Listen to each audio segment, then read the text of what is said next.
Sweden से 7 समंदर पार कर फेसबुक प्रेमी से मिलने भारत आई खूबसूरत महिला। यूपी के पवन संग लिए 7 फेरे।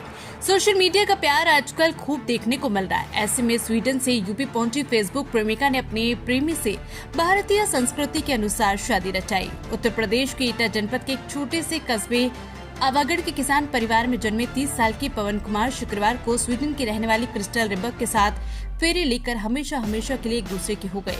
साल 2012 में ईटा निवासी पवन कुमार की फेसबुक पर स्वीडन की रहने वाली क्रिस्टल रिबक से दोस्ती हुई थी और फिर दोनों के बीच प्यार हो गया। इस दोस्ती और प्यार के बीच में दो देशों की दूरियां कभी आड़ी नहीं आई। दरअसल पवन कुमार पेशे से इंजीनियर है, जबकि क्रिस्टल रिबक ने होटल टूरिज्म एंड मार्केटिंग में स्वीडन से ही डिप्लोमा किया है। पवन कुमार बताते हैं कि आज से लगभग 10 साल पहले 2012 में हमारी फेसबुक के माध्यम से दोस्ती हुई थी। उसके बाद दोनों के बीच कुछ समय तक दोस्ती का सिलसिला चला, लेकिन कब दोस्ती ने प्यार का रूप ले लिया दोनों को पता ही नहीं चला। वहीं दोनों के बीच घंटों बातें होने लगी और हालात यहां तक पहुंच गए कि दोनों एक दूसरे के साथ जीने मरने की कस्में खाने लगे। इसी बीच 2018 में पवन और क्रिस्टल ने शादी करने का भी फैसला कर लिया, लेकिन शुरुआत में लड़के के परिजन राजी नहीं हुए थे। वे इस बात को लेकर आशंकित थे कि स्वीडन के रहने वाला ईसाई धर्म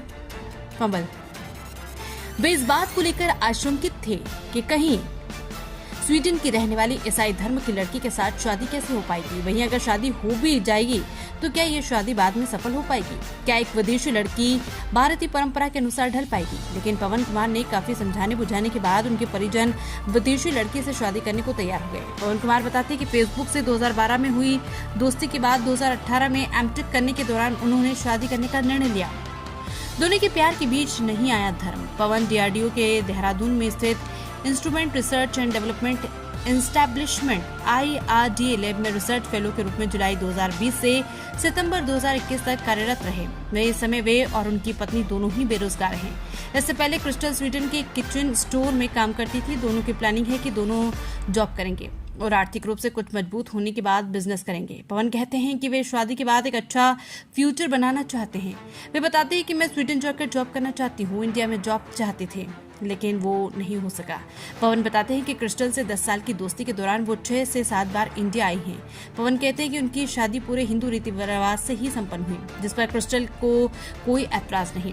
स्वीडन में ईसाई रीति रिवाज से भी करेंगे शादी। पवन कहते हैं कि शादी के बाद स्वीडन जाकर ईसाइयों के रीति रिवाज से भी वो शादी करेंगे, जिससे दोनों के धार्मिक मान्यताएं कायम रह सके और दोनों में किसी को भी ठेस न पहुंचे। दोनों के बीच शादी के दौरान कोई धर्म परिवर्तन आदि की बात नहीं हुई।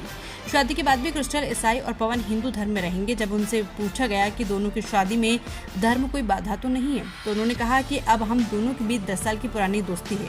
दोनों इतने लंबे समय से एक दूसरे को समझते हैं, इसलिए धर्म हमारे लिए कोई बाधा नहीं, क्योंकि असली धर्म तो मानवता है। कुल मिलाकर ईटा के आवागढ़ कस्बे में हुई शादी के आसपास के कई गाँवों में खूब चर्चा हो रही है। दूल्हे के पिता गीतम सिंह भी अब इस शादी से खुश हैं और वो कहते हैं कि जिसमें उनकी बेटी की खुशी है उसमें वो भी खुश हैं।